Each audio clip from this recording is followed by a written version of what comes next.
एगो बात जाना तेरा भाई लोग हेले आवो।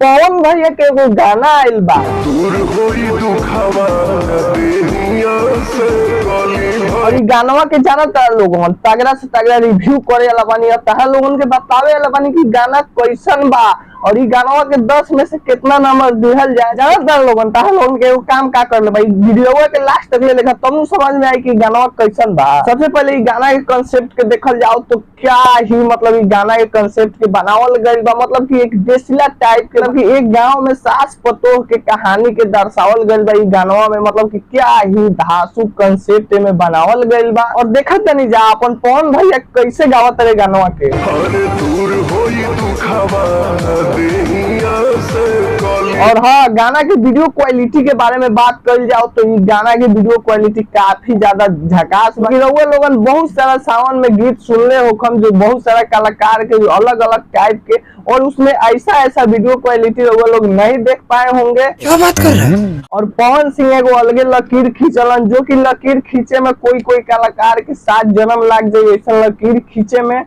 बात तो सही है। और ये गानवा के वीडियो क्वालिटी में देख रहे हैं कि संस्कारी साड़ी पहन के औरत क्या ही देसी लुक में आ रही है, जो कि बहुत बढ़िया भाई। गाना के वीडियो क्वालिटी ऐसा वीडियो क्वालिटी कभी कभी गाना में कोनो के मिलेला। भाई लोग गानवा के बात करी जाए कि गानवा में म्यूजिक के दिले हन, तो गानवा में म्यूजिक दिले हन विजय चौहान। और ई गानवा में रिलीज के बारे में बात करी जाए कि गानवा के सुंदर से सुंदर हाथ से के लिखले हन, ई गाना के लिखले हन Vikas Yadav. Thanks, love you. अब चली जा भाई लोग गाना के नंबर दोल जाए कि ई गाना कितना नंबर के लायक बा और कैसन गाना बा। तो देरी और संजनो आप लोगों के सामने पेश है ई गाना के नंबर। तो ई गाना के नंबर हम देव तनी 10 में 10।